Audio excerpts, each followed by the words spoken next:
Hi, Jody here. Today I have a letter.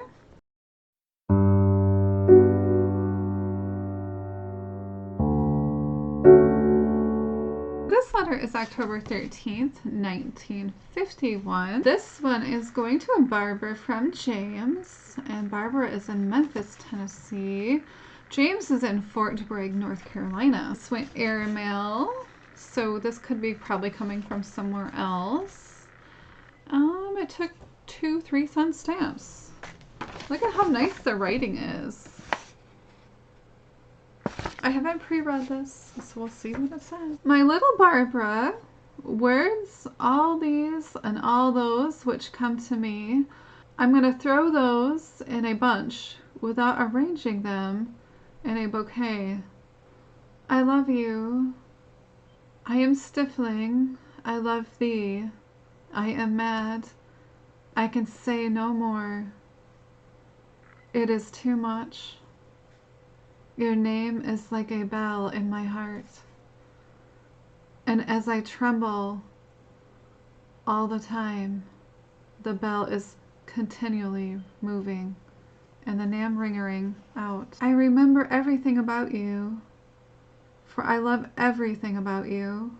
I know that one day last month, the 28th of September, when you went out that day, your hair was dressed in a different fashion. Your hair had to me such a shining light that just as often looking too long at the sun, one sees a crimson circles everywhere. Nobody writes letters to me like this. Just saying. Barbara, you're lucky. So when I turned from your overwhelming blaze, my dazed eyes met only the golden clouds. Surely this feeling, which permeates me, so terrible and jealous, is truly love. It has all the melancholy madness of love, yet it is not selfish. Oh, how gladly I would sacrifice my happiness for yours, even if you should never know anything about it. If it might happen sometime that from afar I might hear your laughter of your gladness born from my self-sacrifice. That's a lot of words. Whew. Each look from you arouses my virtue, new value in me. Are you beginning to understand now? Can you account for it? Do you feel my soul a little as it climbs in the darkness? Oh, but truly this night is far too beautiful. It's too sweet. I'm telling you all this. Are you listening to me? To me, you. It is too much. Nothing is left for me but to die. An account of the words I say, whether you wished it or not, turn over, I have just begun. I need a James in my life. Whether you wished it or not, felt the adorable thrill of your smile descend from you to my letter as you read it. Well now, how did you like that introduction? Okay. I think so. Barbara, I'm not saying you haven't written me, but I haven't received any. Baby, if you only knew what it was like to lay on your back for 2 weeks, not moving, hovering, nothing, to read nothing, to look at your picture, and I can't look at your picture, because every time I do, I start thinking, why haven't you written? So please write at this address, Corporal James, Stan Hospital, Fort Bragg, North Carolina. Because I'll be here for a few more weeks. I have said too much, so I'll close now. With all my love, Jimmy. Oh, Barbara, please write Jimmy, please. Oh, if I could go back in time, I would write Jimmy. Ooh, that was a hot, steamy one. Oh, well, I hope you liked that letter. And if you do, like and subscribe, leave me a comment. And if there's some in your area you would like me to find, just let me know. Bye for now.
Each look from you.